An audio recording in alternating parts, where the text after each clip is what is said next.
Before ink came in bottles, it came from silence, patience, and a monk named Brother Thomas.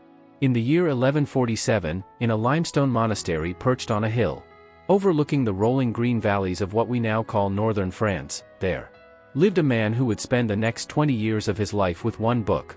Not reading it, though he would read every word 1,000 times, but copying it, letter by letter, line by line, page by page, with the careful devotion that only comes from understanding that some things in this world are worth preserving forever.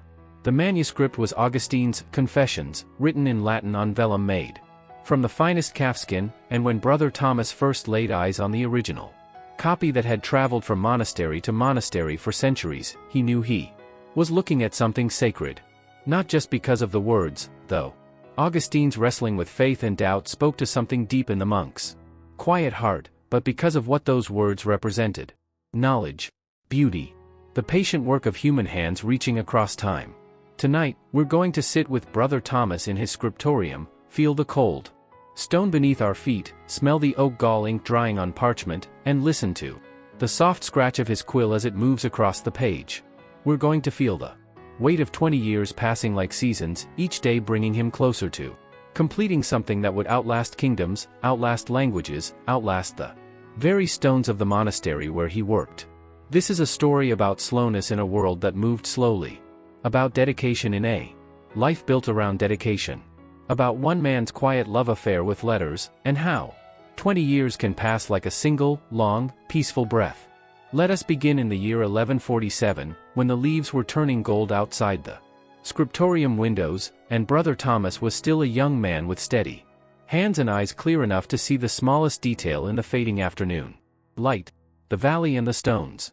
The monastery of St. Martin de Champs sat like a crown of honey-colored limestone on a hill that rose gently from the Oise River Valley. From the Scriptorium window where Brother Thomas would spend most of his waking hours, you could see the river winding silver through fields that changed color with the seasons. Green with new wheat in spring, gold with harvest in autumn, white with snow that seemed to muffle the world in December silence.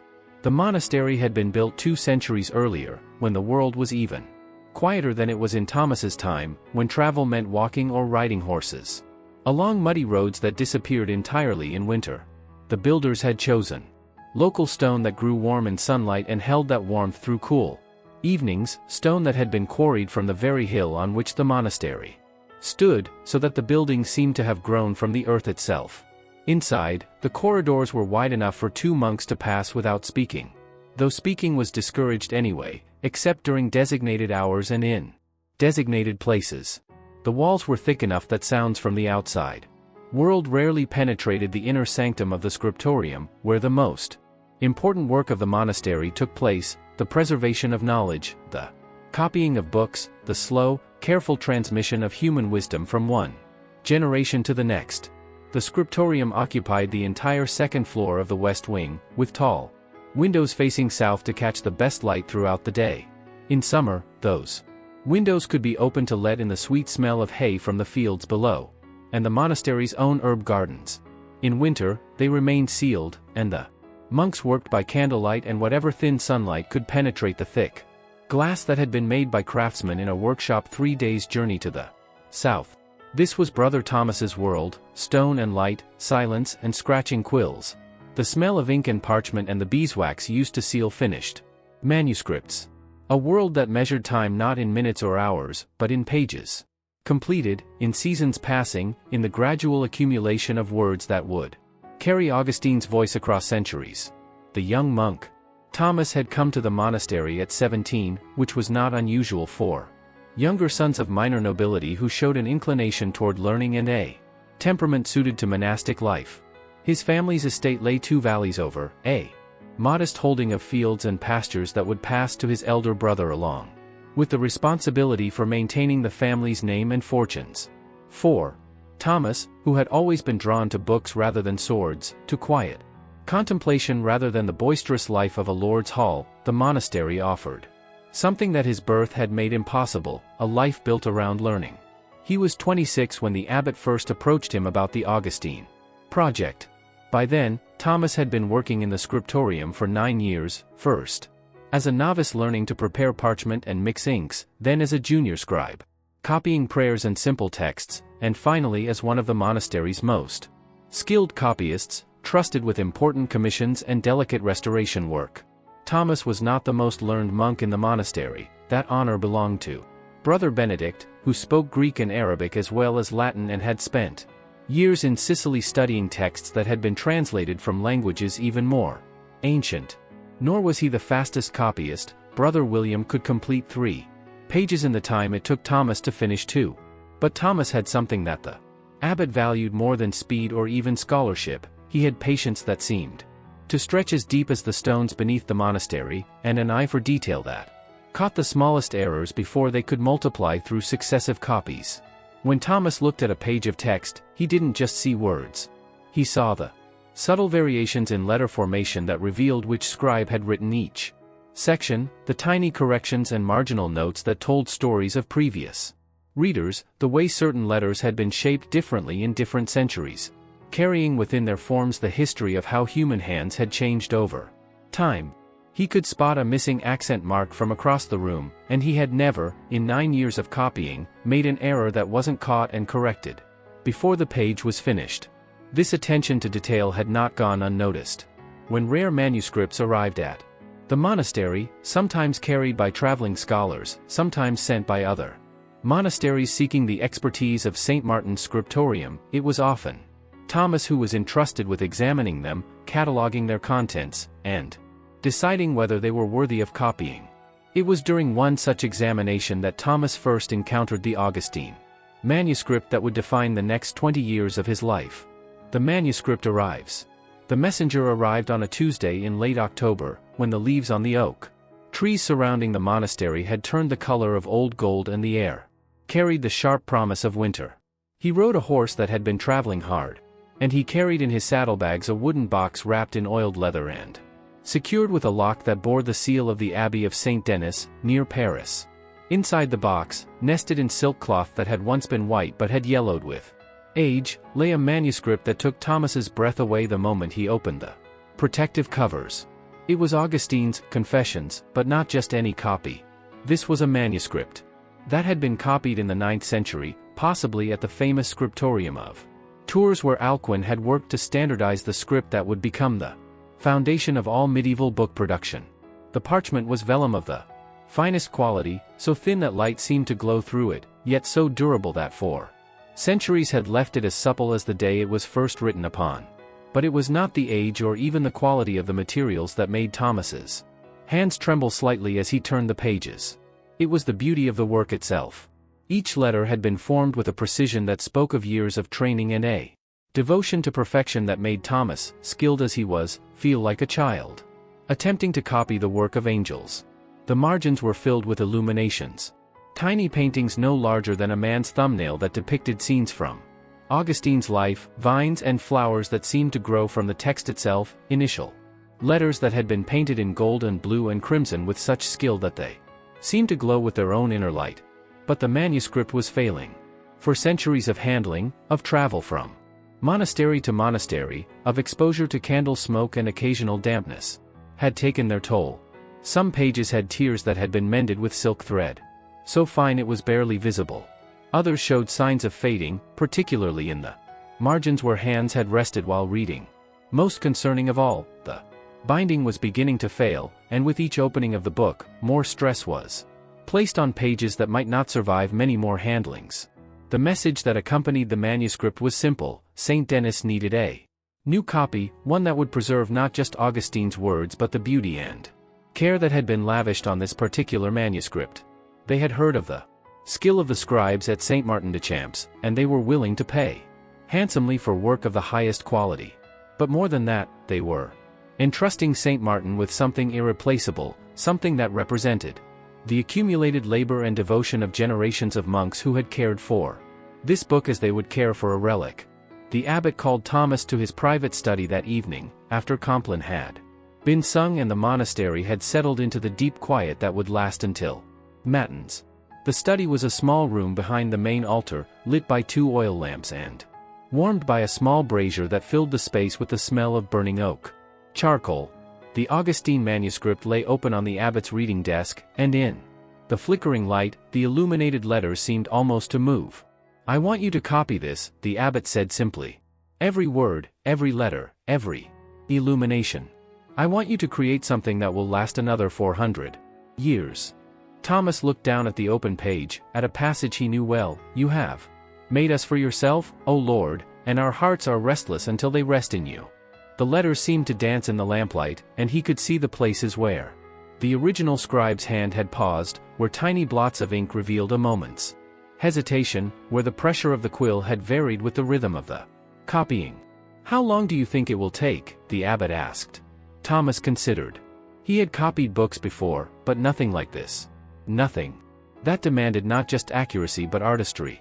Nothing that required him to not merely transcribe Augustine's words but to capture the spirit of 4 centuries of monastic devotion. 20 years, he said finally. "Perhaps less if I work quickly. Perhaps more if I work well." The abbot smiled. "Then work well, Brother Thomas. Work very well indeed." Preparing for the work.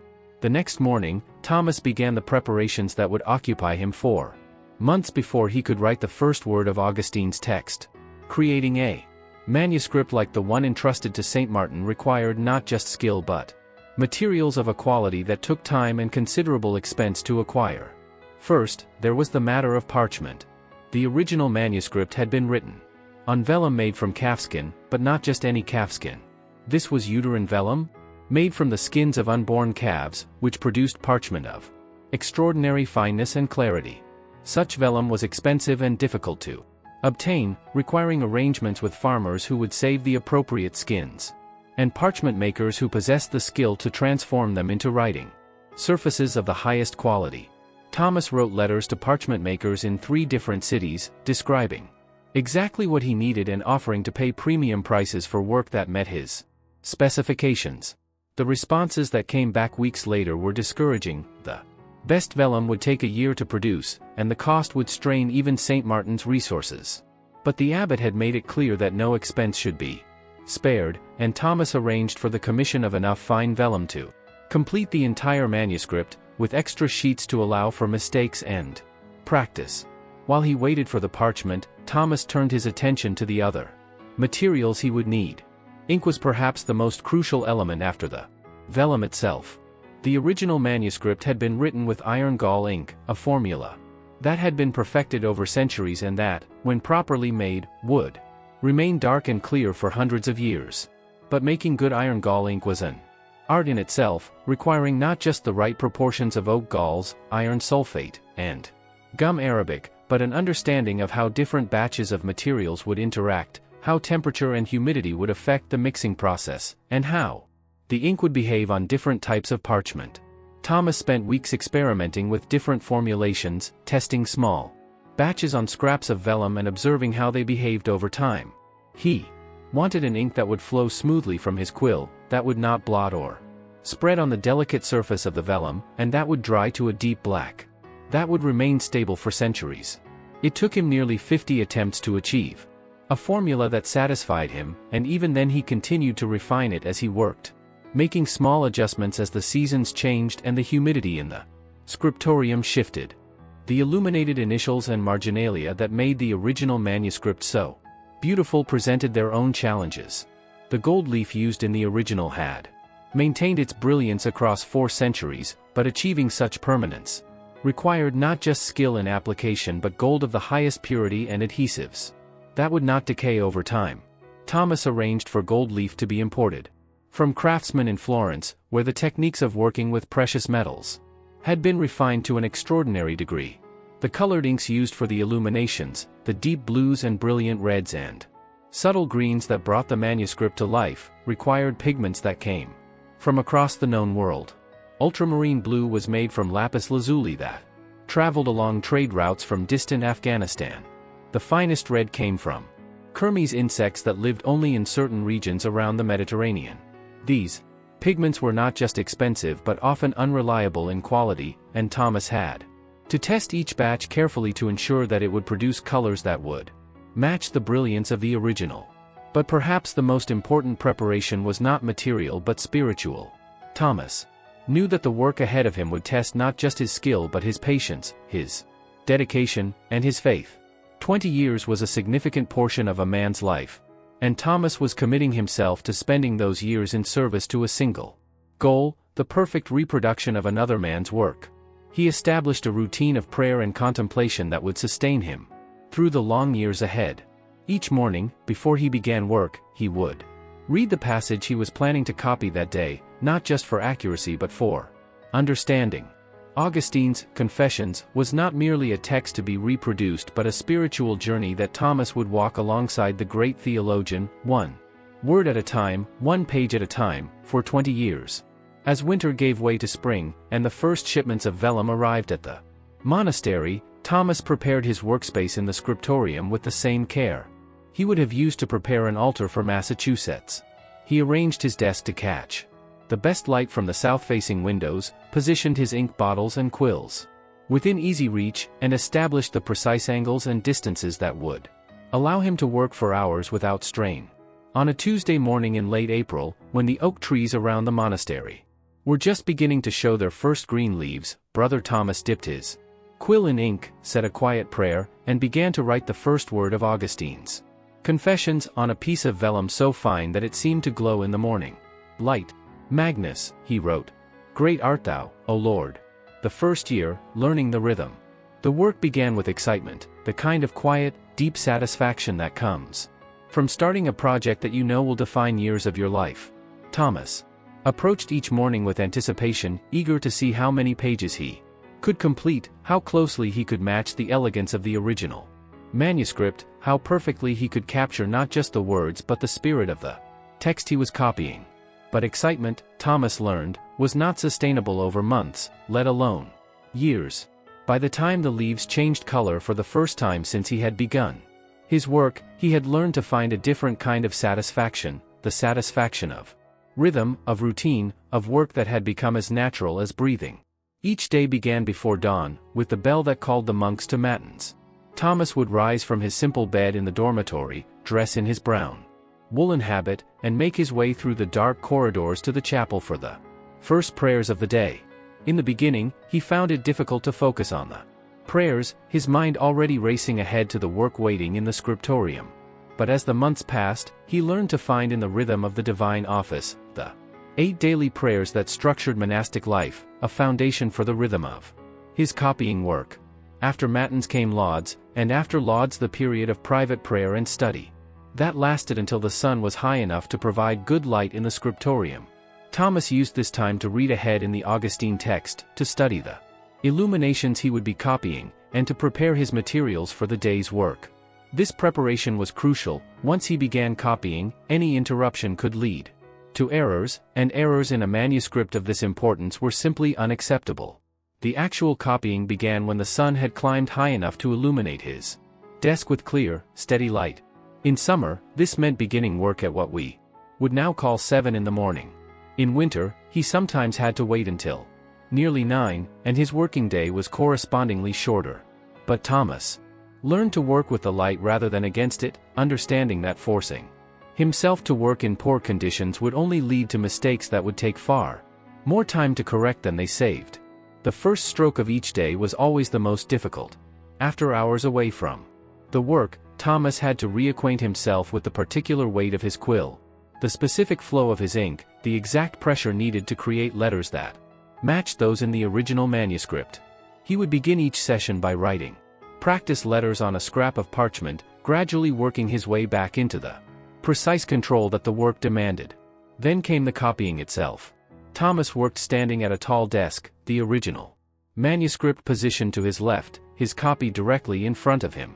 This arrangement allowed him to check constantly between the original and his work, without shifting his body position, reducing the chance of errors and minimizing the strain on his neck and shoulders that came from hours of close work.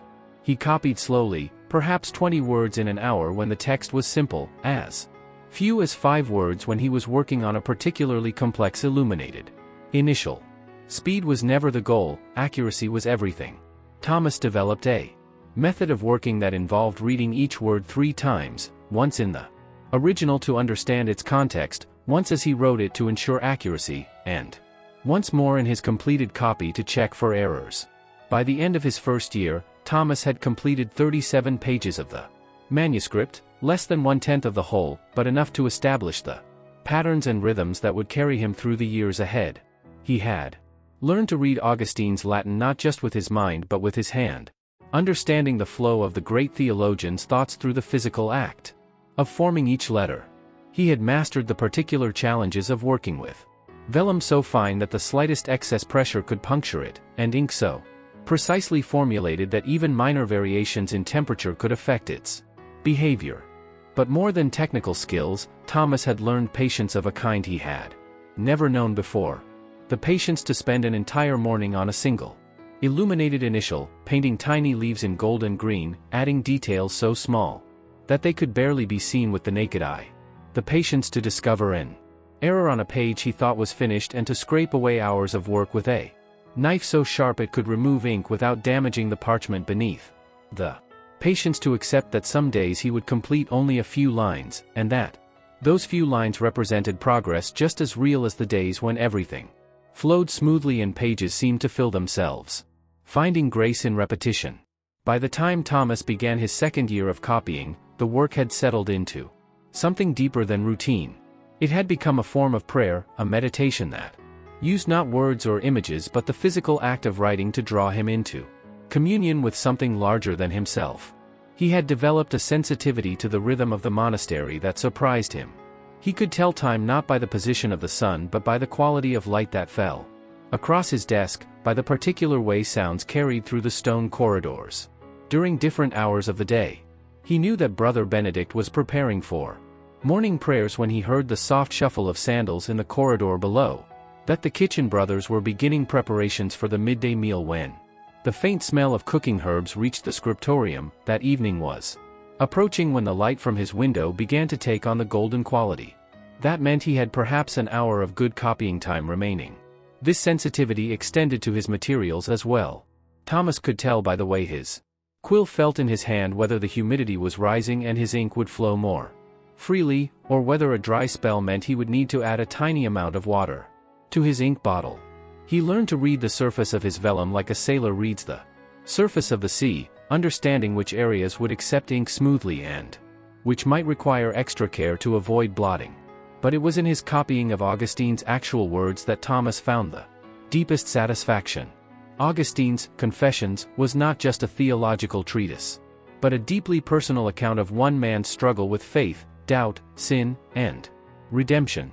As Thomas copied passage after passage, he found himself walking alongside Augustine through the streets of 4th century Hippo, sitting with him in the garden where he heard the voice telling him to take up and read, sharing his wonder at the mystery of time and memory and the human soul.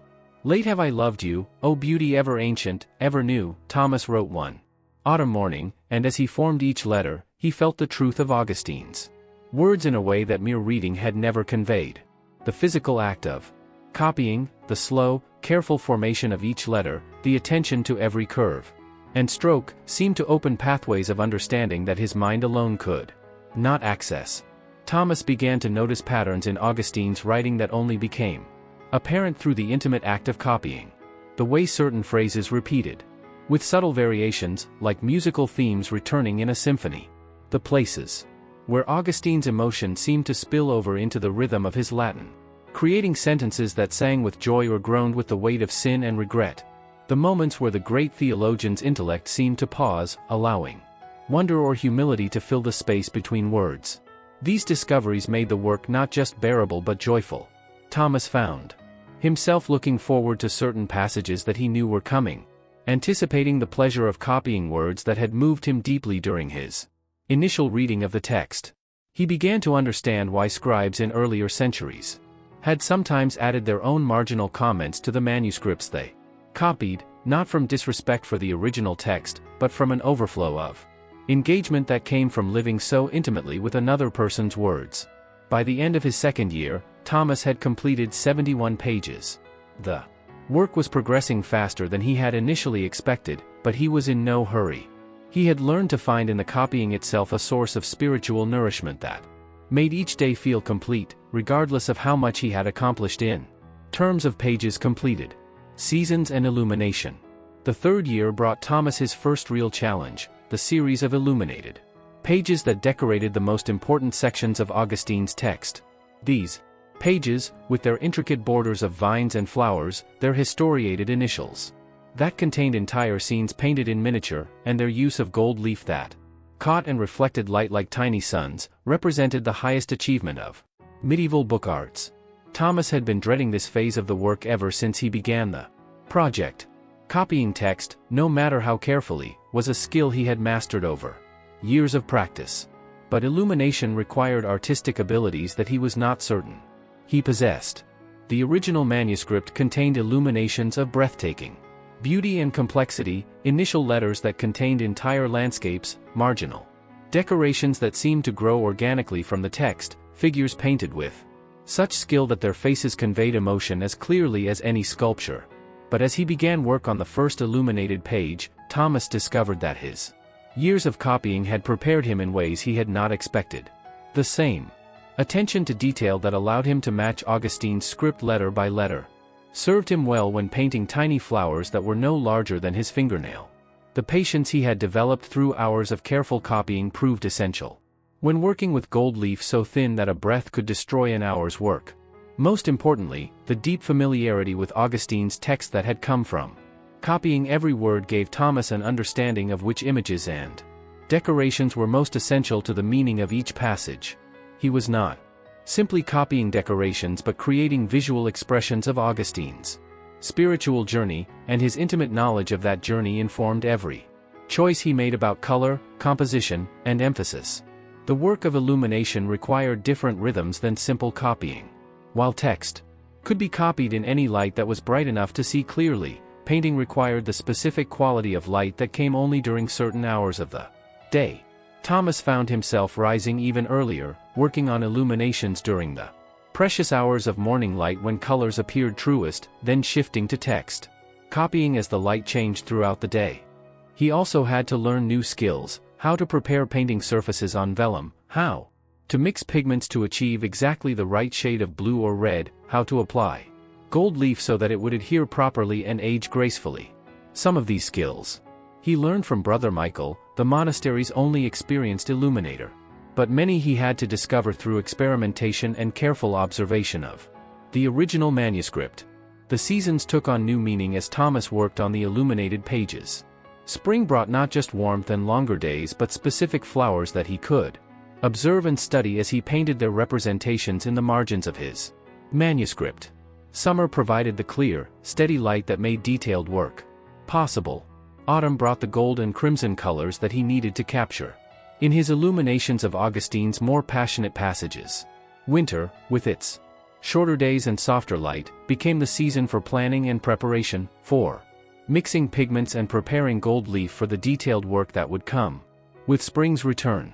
By the end of his third year, Thomas had completed 98 pages, including 6 major illuminated sections that he regarded as among the finest work he had ever done. But more than that, he had discovered in himself artistic capabilities that he had never suspected. The process of copying had awakened not just his understanding of Augustine's words but his ability to express that understanding through images that complemented and enhanced the text. The deep current. As Thomas entered the 4th year of his copying, something fundamental shifted in his relationship to the work. The technical challenges that had once seemed overwhelming, the precise formation of letters, the mixing of inks, the delicate application of gold leaf, had become second nature. His hand knew the weight of the quill, his eye could judge the exact consistency of ink, his fingers could handle gold leaf as naturally as they could turn the pages of a book.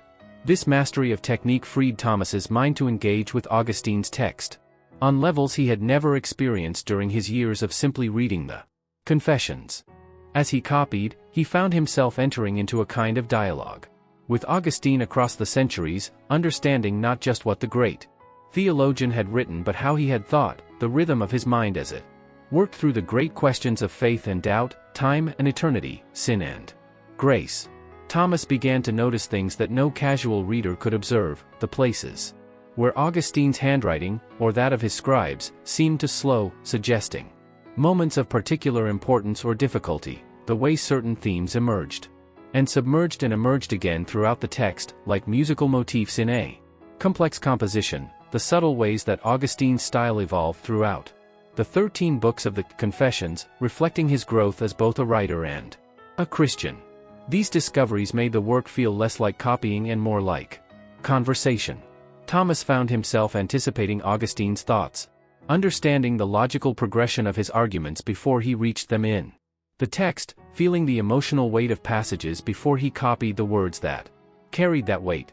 There were moments when he felt as though he were not copying Augustine's words but remembering them, as though the text had become so much a part of him that the act of writing was simply giving external form to thoughts that already existed in his mind and heart.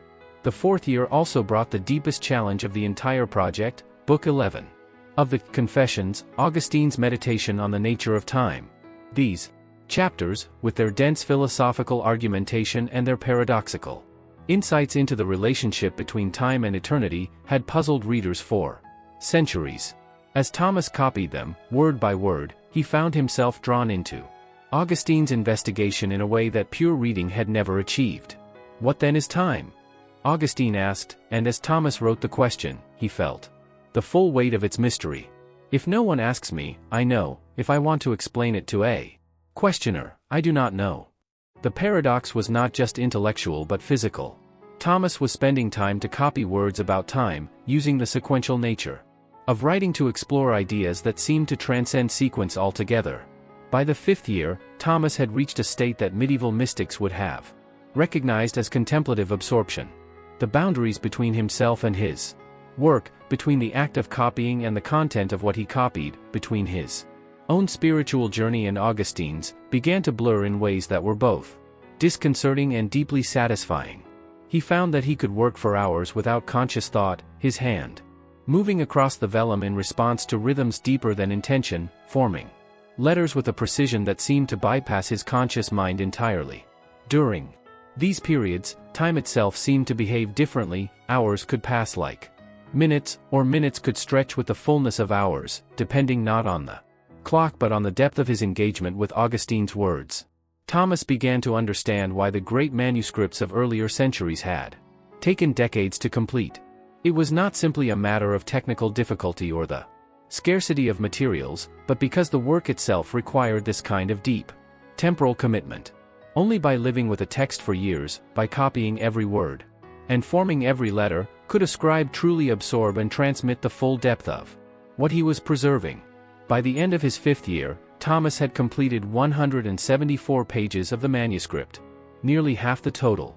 But he had also undergone a transformation that went far beyond the acquisition of copying skills. He had become a different kind of reader, a different kind of Christian, and in some ways a different kind of person. The work had shaped him as much as he was shaping it.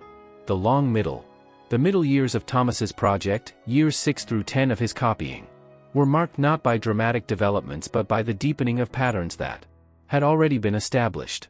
These were the years when the work became most purely itself, not an exciting new project or a nearly completed achievement, but simply the defining activity of Thomas's life. Each morning brought the same ritual: rising before dawn, prayers in the chapel, private preparation in the Scriptorium, then the moment when quill touched vellum, and the day's work began. But within this unchanging framework, Thomas discovered infinite variation. No 2 days were exactly alike, because no 2 pages of Augustine's text were exactly alike, and because Thomas himself was constantly evolving in his understanding both of the text and of the craft of copying. The seasons took on heightened significance during these middle years. Summer brought long days of work, when Thomas could sometimes complete 3 or even 4 pages if the text was straightforward and his materials were cooperating perfectly. But summer also brought heat that could affect the behavior of his ink, and humidity that could change the texture of his vellum. He learned to recognize the signs of weather that would make copying difficult: the heaviness in the air that preceded thunderstorms, the dry winds that could crack vellum, the subtle changes in light that warned of clouds moving in. Winter was the season of careful, detailed work. The shorter days meant fewer hours of copying, but they also brought the crystal-clear light that was perfect for illumination work. Thomas used the long winter evenings for preparing materials, mixing inks, preparing gold leaf, cutting quills from the flight feathers of geese that had been specially raised for the scriptorium's use. Spring and autumn were seasons of transition, when Thomas could feel most clearly the passage of time that was marked not by calendar pages but by the gradual accumulation of pages in his growing manuscript. Each spring brought the excitement of longer working days and renewed energy after winter's constraints. Each autumn brought the satisfaction of looking back over a year's work and seeing the tangible progress that had been made. During these middle years, Thomas developed relationships with other monks in the monastery that were shaped by his unique work. Brother Benedict, the monastery scholar, would sometimes visit the Scriptorium to discuss particular passages in Augustine's text that raised theological questions. Brother Michael continued to provide advice on illumination techniques, and gradually their roles shifted so that Thomas was teaching Michael as much as learning from him. The monastery's younger monks often found excuses to pass through the Scriptorium, drawn by curiosity about work that was both familiar, they all knew how to read and write, and completely foreign in its scope and dedication. Some asked to watch Thomas work, and he developed a practice of allowing visitors during certain hours, understanding that his project served not just the immediate goal of creating a new manuscript but the broader purpose of demonstrating the values of patience, dedication, and craftsmanship that were central to monastic life. Thomas also began to correspond with other scriptoriums, sharing techniques and learning about similar projects being undertaken elsewhere. He discovered that he was part of a network of scribes and illuminators who were working to preserve and transmit the great texts of Christian tradition, and this sense of connection to a larger community of craftsmen gave his work a dimension of meaning that extended beyond his individual relationship with Augustine's text. By the 7th year, Thomas had developed what he thought of as Augustine's hand, a style of writing that perfectly matched the script of the original manuscript. This achievement required not just technical skill but a kind of psychological identification with the original scribe's methods and rhythms. When Thomas wrote in Augustine's hand, he felt as though he were channeling not just the words but the physical gestures of a craftsman who had lived 8 centuries earlier. The 8th year brought a crisis that tested Thomas's dedication more severely than any technical challenge. A fire in the monastery's kitchen spread to the adjoining buildings, and for several terrifying hours it seemed possible that the Scriptorium itself might be threatened. Thomas spent that night helping to carry manuscripts to safety, including the precious Augustine original and his own years of work. The fire was eventually contained, but the experience reminded Thomas how fragile his project was, how easily years of work could be lost to chance. This brush with disaster led Thomas to begin making detailed notes about his methods and materials, so that if anything happened to him, another scribe could continue the work. These notes became a kind of manual of copying techniques that would later be consulted by other scribes throughout France. They also forced Thomas to articulate things about his work that he had previously understood only intuitively, deepening his own comprehension of what he was doing and why. The 9th year was marked by Thomas's growing reputation outside the monastery. Visitors began to come specifically to see his work on the Augustine manuscript, and commissions for other copying projects began to arrive. The abbot made it clear that Thomas should refuse these commissions until his primary work was complete, but their arrival confirmed that his skills had reached a level that was recognized throughout the region's scholarly community. By the end of the 10th year, Thomas had completed 267 pages of the manuscript, more than 2/3 of the total. But perhaps more significantly, he had become someone different from the young monk who had begun the project. The work had aged him, certainly. His hair was now touched with gray, and he needed stronger light for detailed work than he had required a decade earlier. But it had also given him a depth of knowledge and skill that made him one of the most accomplished scribes of his generation. Mastery and reflection. The second decade of Thomas's copying project began with a recognition that came gradually but unmistakably. He had achieved mastery. Not just competence, or even high skill, but that rare level of ability where technique becomes transparent and the craftsman's attention can focus entirely on the deepest purposes of his work. Thomas could now copy Augustine's text with an accuracy that approached the supernatural. Visitors to the Scriptorium, comparing his work with the original manuscript, often had difficulty determining which was which. But this technical Perfection was only the foundation for something more important. Thomas had developed an understanding of Augustine's thought that went beyond scholarship into something approaching kinship. As he copied the great set pieces of the Confessions, the famous prayer, "You have made us for yourself, O Lord," the account of Augustine's conversion in the garden, the meditation on time in Book 11, the interpretation of Genesis that concluded the work, Thomas felt that he was not just reproducing these passages but participating in their creation. He understood not just what Augustine meant but how he meant it, the particular combination of intellectual rigor and emotional intensity that made the Confessions unique in Christian literature. This understanding expressed itself in illuminations that went beyond mere decoration to become visual theology. Thomas's paintings in the margins of the manuscript were not just beautiful but interpretively insightful, highlighting themes and connections that even careful readers might miss. His initial letters told stories that complemented Augustine's text, and his decorative borders created visual rhythms that echoed the rhythms of Augustine's prose. The 11th year also marked the beginning of what Thomas privately thought of as the return. As he moved through the later books of the Confessions, he found himself encountering passages that he had first copied years earlier, but which now appeared in new contexts that revealed meanings he had not initially perceived. Augustine's text, he realized, was structured like a spiral rather than a straight line. Themes and ideas returned again and again, but each time at a higher level of understanding. This spiral structure seemed to mirror Thomas's own experience with the copying project. Techniques he had laboriously learned in his early years now came naturally, freeing his attention for subtleties he had not been able to perceive when he was struggling with basic skills. Words and passages that had once seemed straightforward now revealed depths that could only be appreciated after years of living with the text.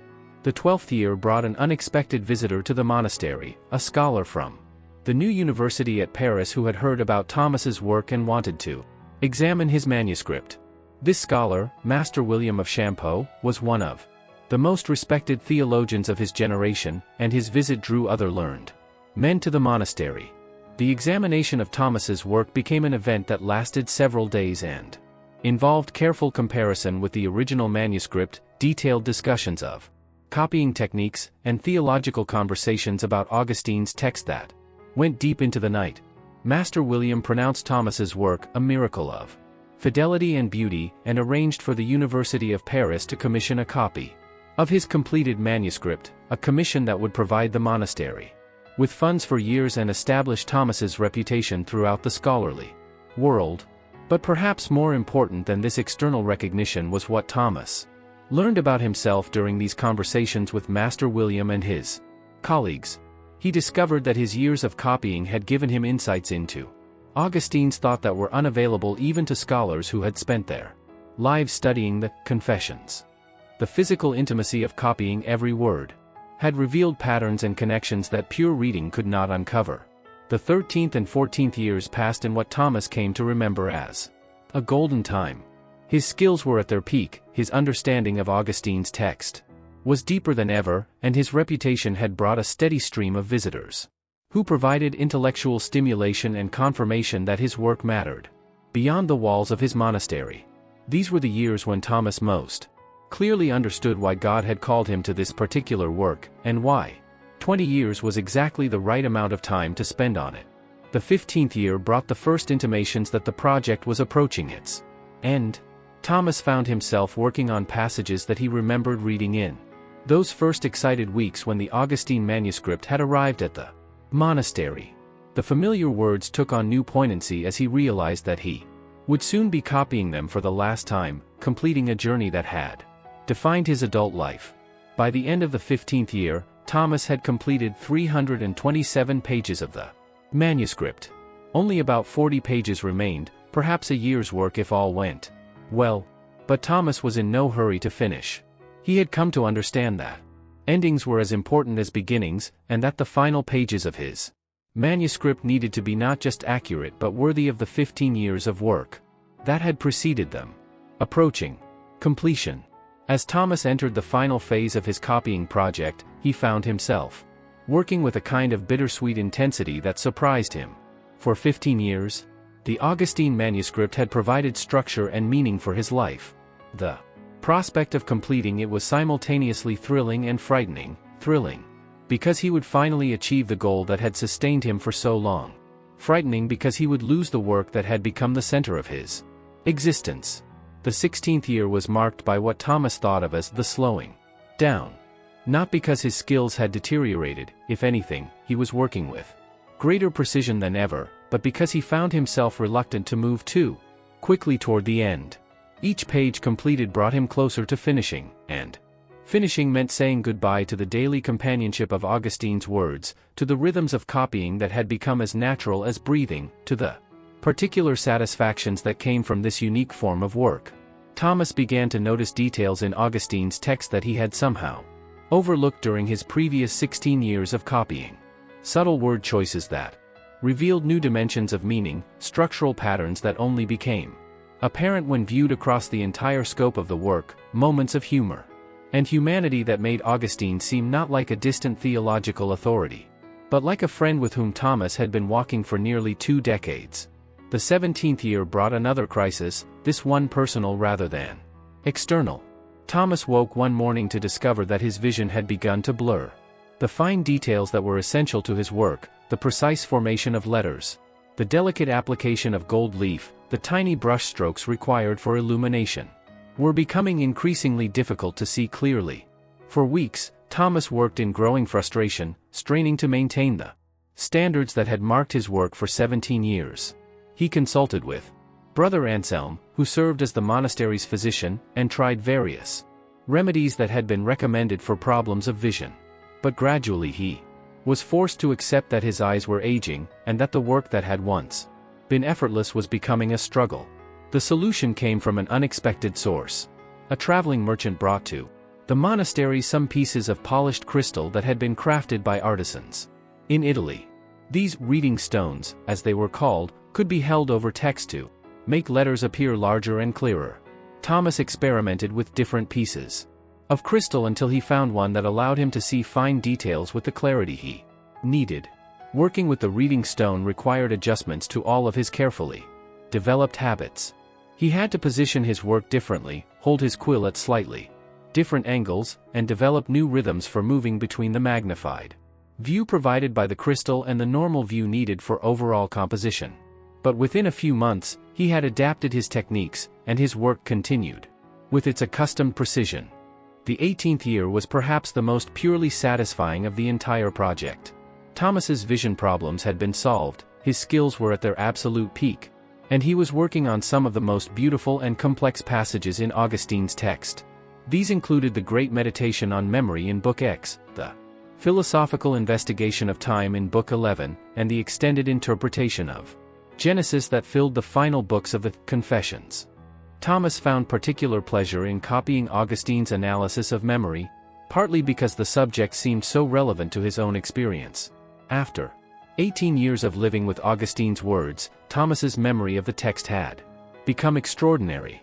He could often anticipate what Augustine would say next, remember parallel passages from earlier in the work, and understand references and allusions that were not explicitly explained.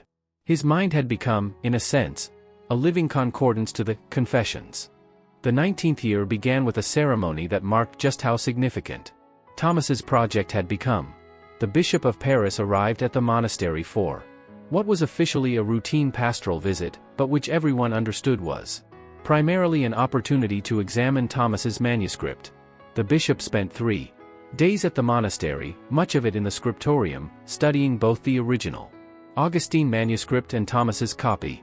On the final day of his visit, the bishop celebrated a special mass in the monastery chapel, during which he blessed both manuscripts and praised Thomas's work as a monument to the glory of God and the dedication of his servants. The ceremony was attended not just by the monks of St. Martin but by scholars and church officials from throughout the region, and it established definitively that Thomas's manuscript would be regarded as one of the great achievements of medieval book production. But for Thomas, the most meaningful moment of the bishop's visit came privately, when the elderly prelate examined his work with a magnifying crystal similar to Thomas's own and spent a long time studying a particular page. Finally, the Bishop looked up and said quietly, "Brother Thomas, I have read Augustine's Confessions many times over the course of my life, but I have never understood this passage as clearly as I do when I see it through your eyes. You have not just copied Augustine's words, you have made them visible." By the end of the 19th year, Thomas had completed 351 pages of the manuscript. Only 16 pages remained, a few weeks' work at most. But Thomas found himself working more slowly than ever, savoring each word, each letter, each brushstroke of illumination. He was approaching the end of a journey that had lasted nearly 20 years, and he wanted to arrive not with exhaustion, but with the full appreciation of what he had accomplished. Completion. The final year of Thomas's copying project began on the anniversary of the day. He had first dipped his quill in ink and written, Magnus es Domini, great art. Thou, O Lord, on the first page of vellum.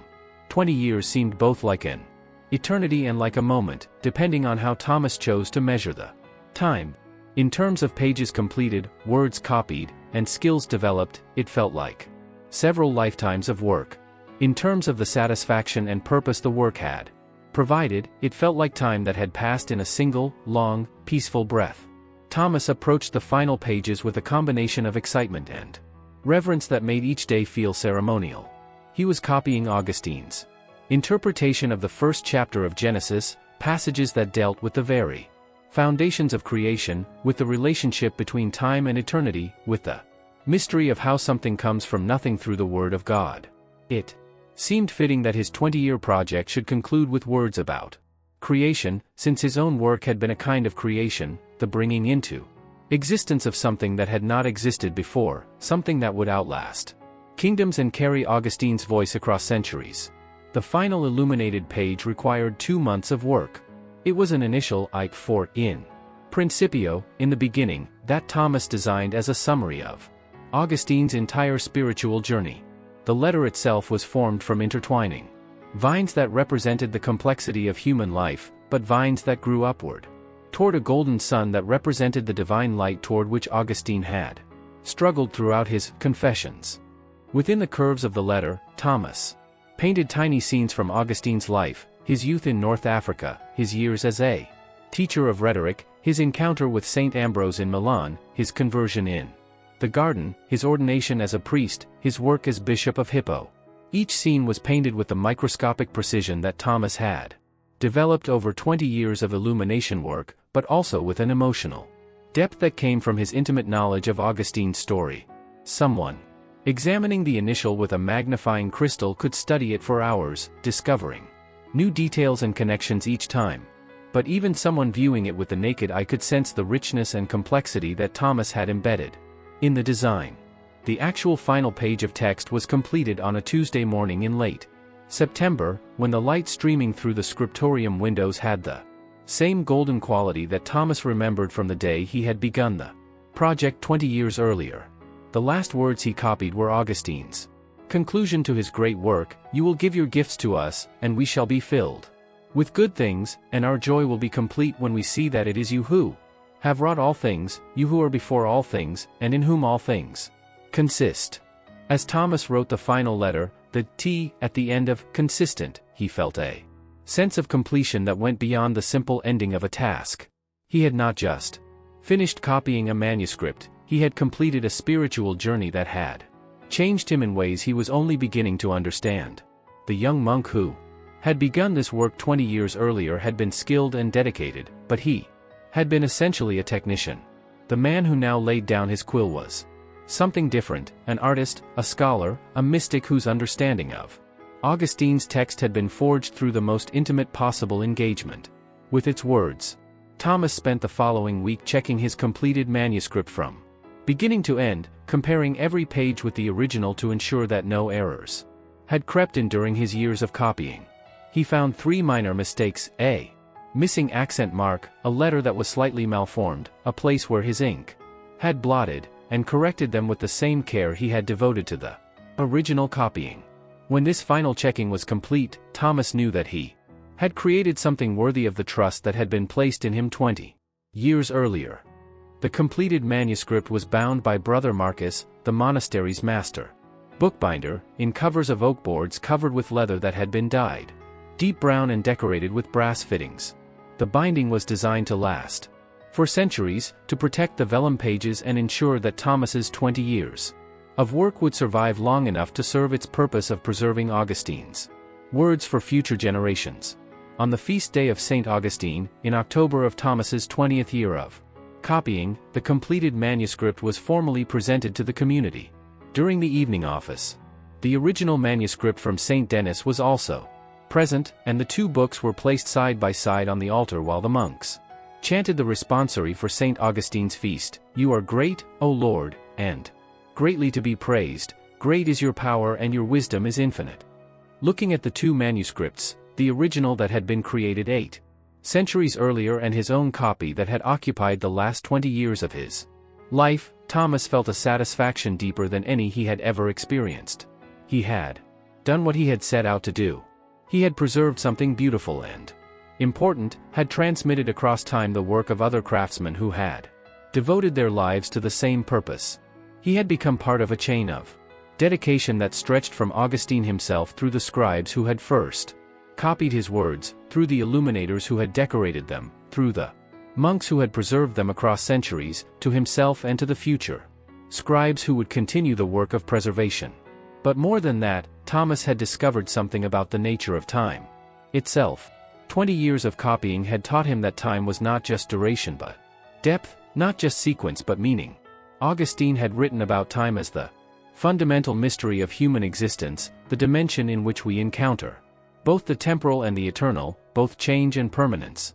Thomas had lived that mystery, spending temporal years in service to something eternal, using the succession of days and seasons to create something that would transcend the time in which it was made. As the service concluded and the monks processed out of the chapel, Thomas remained for a few moments alone with the two manuscripts. In the candlelight, his illumination seemed to glow with their own inner light, and Augustine's words seemed to speak with a voice that was both ancient and immediate, both distant and intimate. 20 years of copying had brought Thomas to this moment of completion, but completion, he realized, was not an ending but a transformation. The work was finished, but its purpose was just beginning.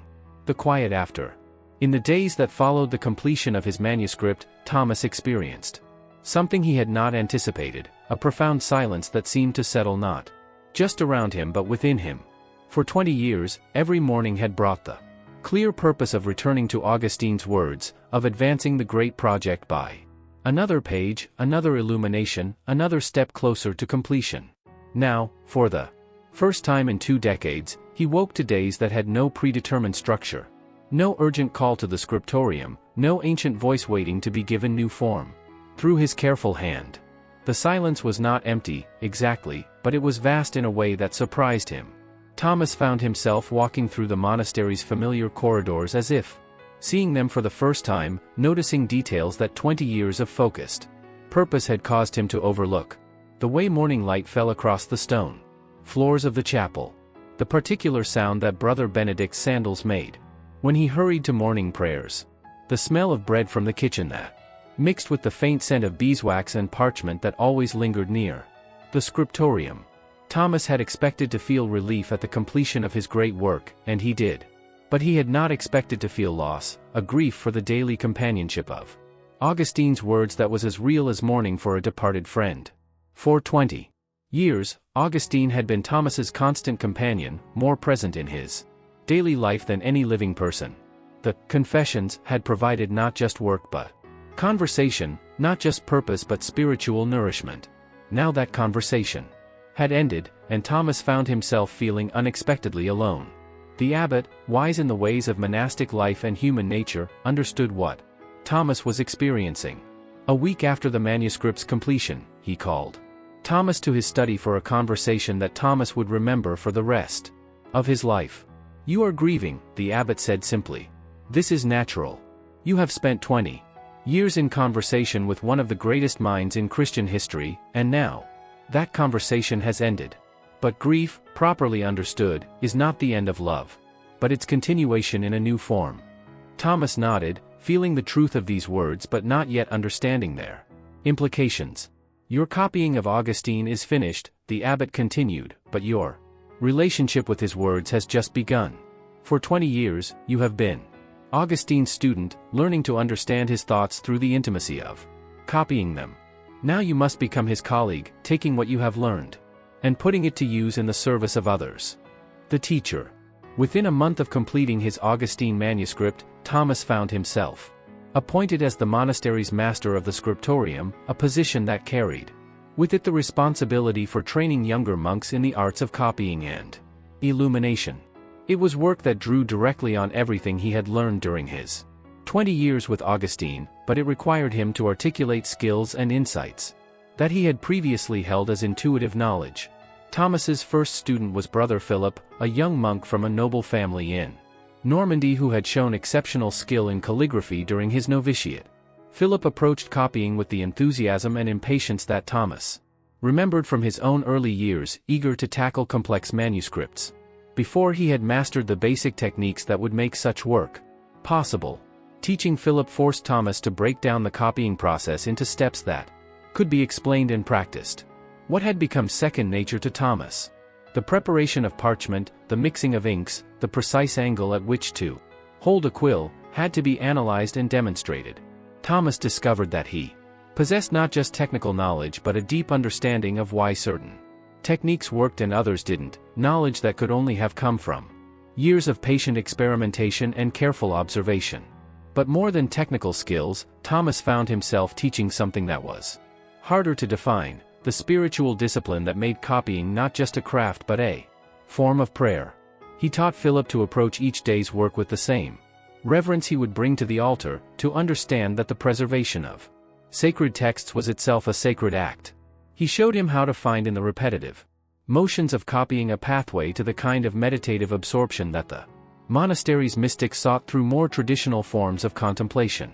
Within a few years, Thomas had trained a dozen young scribes, and his reputation as a teacher began to draw students from other monasteries.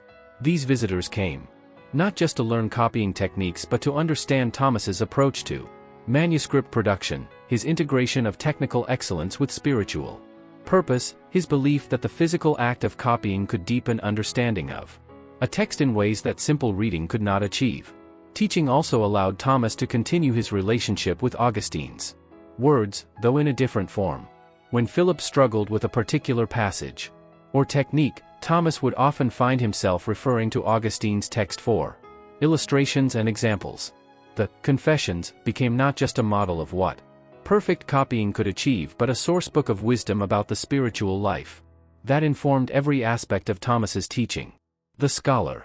Thomas's reputation as both craftsman and teacher eventually reached the attention of scholars throughout France and beyond.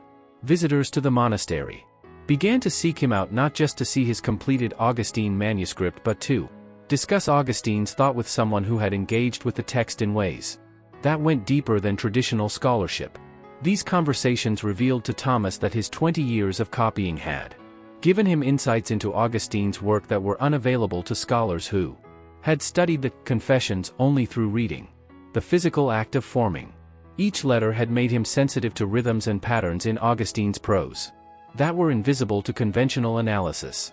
The long process of copying had allowed him to trace the development of Augustine's thought across the entire work in ways that selective reading could not reveal.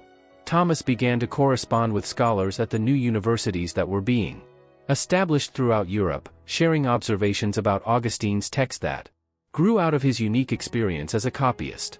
These letters, written in his own careful hand on parchment that he prepared himself, became sought after documents in their own right, circulated among scholars who recognized that Thomas had discovered new pathways into one of Christianity's most important texts. The University of Paris invited Thomas to deliver a series of lectures on Augustine's Confessions, and the abbot granted permission for this unprecedented journey.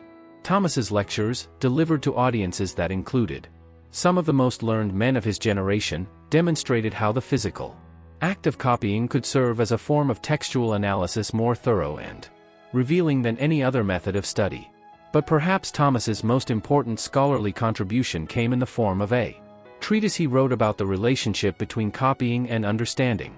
This work, titled De Arte Scribendi et Intelligendi, on the art of writing and understanding, became one of the foundational texts of medieval book Production, establishing principles for manuscript copying that would be followed for centuries. In this treatise, Thomas argued that copying was not merely a mechanical process of reproduction but a form of interpretation that required deep engagement with a text's meaning as well as its words. He demonstrated how scribes could serve as intermediaries between ancient authors and future readers, preserving not just words but the intellectual and spiritual purposes that those words were meant to serve. The manuscript's journey. Thomas's completed Augustine manuscript did not remain at St. Martin de Champs. As planned, it was sent to the Abbey of St. Denis, where it took its place in one of the finest libraries in Europe. But before it left the monastery where it had been created, Thomas was allowed to spend one final day with the work that had defined 20 years of his life. He sat in the Scriptorium where he had worked for so long, turning the pages of his completed manuscript slowly and carefully, remembering the particular challenges and satisfactions that each page had brought. Here was the first illuminated initial that had taken him weeks to complete, when he was still learning to work with gold leaf. There was the page where he had discovered an error after the ink had dried and had spent an entire day carefully scraping it away and beginning again. Here was the passage about time that had puzzled him for months until one winter morning when Augustine's meaning had suddenly become clear. Looking at the completed work, Thomas could see not just Augustine's words but the story of his own 20-year journey. Each page bore traces of the man he had been when he copied it, the young monk still learning his craft on the early pages, the master craftsman achieving perfect precision in the middle sections, the aging scribe working with failing eyes but undiminished skill on the final pages. But Thomas could also see that his manuscript was already beginning its own journey. The vellum pages, so white and pristine when he had first touched quill to parchment, had already begun to acquire the subtle patina that would mark their age. The inks had settled and deepened, the gold leaf had achieved the soft glow that would only grow more beautiful with time. The manuscript was becoming not just a copy of Augustine's words but a historical artifact in its own right, carrying within its pages the story of its own creation. When the manuscript was finally packed for its journey to St. Denis, wrapped in silk and placed in a specially constructed wooden case, Thomas felt a complex mixture of pride and loss. He was proud of what he had accomplished, proud of the technical excellence he had achieved, proud of the beauty he had created, proud of the contribution he had made to the preservation of Christian learning. But he also felt the loss of a companion that had been closer to him than any human friend, a work that had shaped his identity and given meaning to his life for 2 decades. The evening light. Years passed. Thomas continued his work as master of the Scriptorium, training new generations of scribes and illuminators, corresponding with scholars, and occasionally undertaking smaller copying projects that drew on the skills he had perfected during his years with Augustine. His reputation spread throughout Europe, and his techniques were copied in scriptoriums from England to Italy. But as Thomas entered his 60th year, he began to feel the weight of age in ways that affected not just his body but his relationship to his work. His hands, so steady for decades, began to develop the slight tremor that made detailed illumination difficult. His eyes, even with the assistance of reading stones, could no longer sustain the hours of close work that had once been effortless. Most significantly, his mind began to turn away from the immediate demands of daily work toward larger questions about the meaning and purpose of the life he had lived. Thomas requested permission to step down as master of the Scriptorium, and the abbot granted this request with the understanding that Thomas would remain available to consult on difficult projects and to continue his correspondence with scholars who sought his insights. This semi-retirement gave Thomas time for reflection that he had not enjoyed since before he began his great Augustine project. He established a new routine that centered around the afternoon hours when the light in the Scriptorium took on the golden quality that had always been his favorite for illumination work. During these hours, Thomas would sit at the desk where he had spent 20 years copying Augustine, but instead of working on manuscripts, he would simply think and pray and remember. Thomas found himself thinking often about time, not Augustine's philosophical analysis of time's mystery, but the simple human experience of time's passage. 60 years of life had taught him that time was not just duration but accumulation, not just sequence but deepening.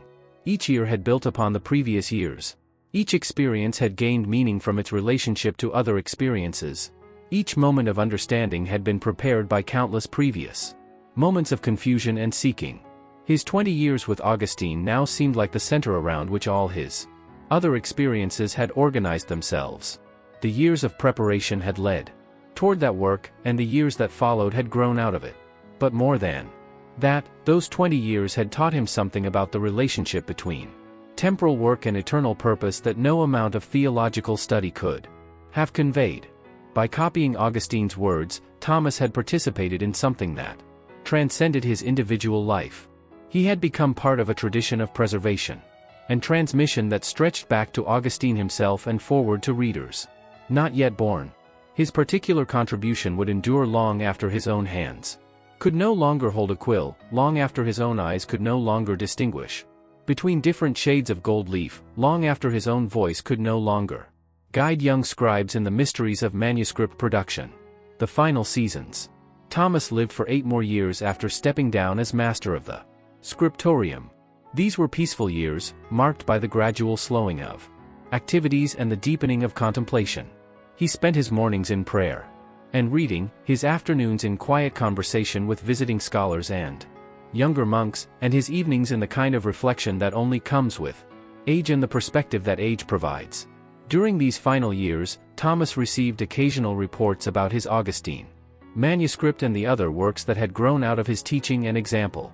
The manuscript itself had become one of the treasures of the St. Denis Library, consulted by scholars and admired by visitors from throughout Europe. Copies of his manuscript had been commissioned by other monasteries, and his techniques had been adopted in scriptoriums as far away as England and Spain.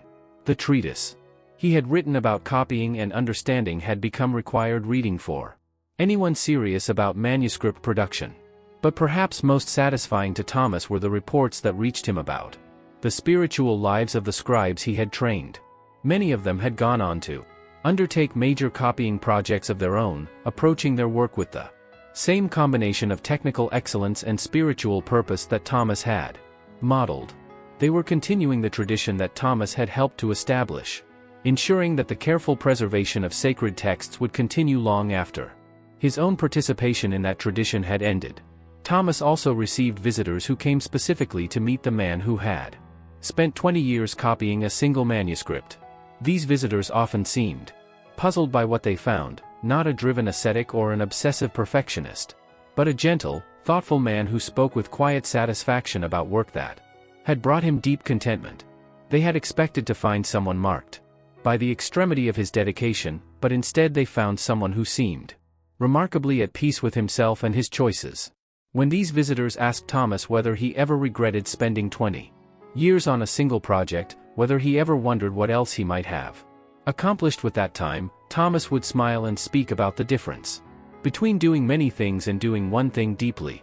He had learned, he would say, that depth of engagement could be more rewarding than breadth of activity, that 20 years spent in true understanding of one great work could be more valuable than a lifetime spent skimming across the surface of many works. As Thomas's final winter approached, he established one last routine that brought together all the elements that had given his life meaning. Each afternoon, he would make his way slowly to the scriptorium where he had worked for so many years. There, he would sit at his old desk and spend an hour in silent contemplation, sometimes reading passages from Augustine's Confessions, sometimes simply allowing his mind to rest in the peace that came from knowing that his work was complete and had been completed well. On one of these afternoons, as snow began to fall outside the windows where so much light had illuminated his work over the years, Thomas found himself thinking about the first day he had sat at this desk, young and eager and somewhat frightened by the magnitude of the task he was undertaking. That young monk had wondered whether he would be able to sustain his dedication for 20 years, whether his skills would prove adequate to the work, whether the finished manuscript would justify the enormous investment of time and effort it would require. Now, 30 years later, Thomas knew the answers to those questions. The dedication had not only been sustained but had grown stronger with each passing year. The skills had proved not just adequate but had developed in directions that the young monk could never have imagined. And the finished manuscript had justified not just the time spent creating it but had opened pathways to understanding and service that continued to unfold decades after its completion. Thomas died peacefully in his sleep on a February night when the stars were particularly bright over the monastery. He was found the next morning by Brother Philip, now master of the Scriptorium himself, sitting in his chair by the window, with a gentle expression on his face and Augustine's Confessions open in his lap to the passage that had first drawn him to the copying project so many years earlier. You have made us for yourself, O Lord, and our hearts are restless until they rest in you. The continuing echo. Brother Thomas was buried in the monastery cemetery on a hill overlooking the valley where he had spent his entire adult life. His grave was marked with a simple stone cross that bore only his name, his dates, and a single line from Augustine. Late have I loved you, O beauty ever ancient, ever new. But Thomas's true monument was not carved in stone. It lived in the manuscripts that continued to be produced in the Scriptorium where he had worked, in the techniques that continued to be taught by scribes who had learned from his students, in the understanding that copying could be not just craft but prayer, not just work but worship. His Augustine manuscript remained at St. Denis for 3 centuries, consulted by scholars and admired by visitors who came to see one of the finest examples of medieval book production. During the upheavals that marked the end of the medieval period, the manuscript was moved several times for safety, finally coming to rest in the royal library that would eventually become the Bibliothèque Nationale of France. There, Thomas's work continues to speak across the centuries. Scholars still study his manuscript not just for its textual accuracy but for its artistic achievement and its demonstration of what medieval craftsmanship could accomplish when technical skill was combined with spiritual dedication. Art. Historians examine his illuminations as examples of how visual beauty could serve theological purpose. And occasionally, readers simply sit with the manuscript in quiet appreciation of the devotion that created it, feeling across the centuries something of the peace that sustained Brother Thomas through 20 years of patient, careful, loving work. In the margins of Thomas's manuscript, written in a hand so small it can barely be seen without magnification, future scholars would discover the brief notes that Thomas occasionally allowed himself to add to Augustine's text. These notes reveal not a scribe copying mechanically but a reader engaged in deep conversation with ideas that had captured his imagination and transformed his understanding. Here Augustine speaks from the heart. Thomas wrote beside one passage about the mystery of divine love. The hand trembles to copy such beauty, he noted, beside a particularly moving prayer. And near the end of the manuscript, beside Augustine's final words about the completion that awaits all who seek God, Thomas added his own final comment: 20 years have passed like a single day spent in good company. The manuscript bears other traces of Thomas's presence as well, tiny corrections made with such skill that they are nearly invisible, marginal decorations so delicate they seem to breathe with their own life, illuminated letters that glow with colors that have remained brilliant across 7 centuries. Each page carries within it something of the man who created it, his patience and skill and dedication preserved in golden ink and carefully prepared vellum. But perhaps the most important legacy of Thomas's 20-year project is less tangible than manuscripts and more enduring than artistic achievement. It is the demonstration that human beings are capable of dedicating themselves to purposes larger than their immediate desires, that patience and persistence can create beauty that outlasts kingdoms, that the quiet work of preservation and transmission can be as valuable as the more dramatic activities that usually capture historical attention. Thomas's story reminds us that greatness can be measured not just in terms of innovation and conquest but in terms of faithfulness and care. He created nothing entirely new, conquered no territories, accumulated no wealth, achieved no political power. But he preserved something beautiful and important, transmitted across time the work of minds greater than his own, and demonstrated through his own example that a life dedicated to careful, patient work could be a life of extraordinary meaning and satisfaction.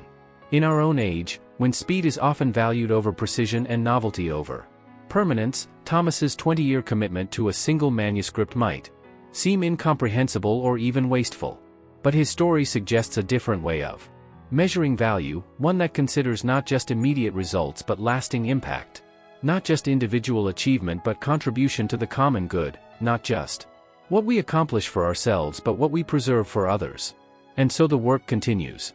In libraries and monasteries, in universities and private collections, scribes and scholars and simple readers continue the work of preservation and transmission that Thomas knew to be essential to human civilization. They may use different tools and work with different materials, but they share with Thomas the understanding that some things are worth preserving. Across time, that careful work has its own rewards, and that the patient dedication of human hands and minds can create beauty that endures long after its creators have been forgotten. As the stars trace their ancient paths above the monastery where Thomas lived and worked and found his rest, may you too find in his story an invitation to your own deep sleep.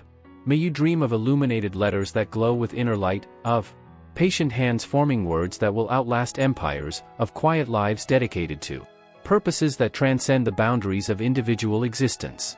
Let your eyes grow heavy as you imagine the soft scratch of quill on vellum, the gentle rustle of pages turning, the peaceful silence of the scriptorium where Brother Thomas spent 20 years in conversation with one of history's greatest minds. Let your breathing slow to match the rhythm of careful copying, each breath marking another word preserved, another letter formed, another small step in the great work of keeping human wisdom alive across the generations.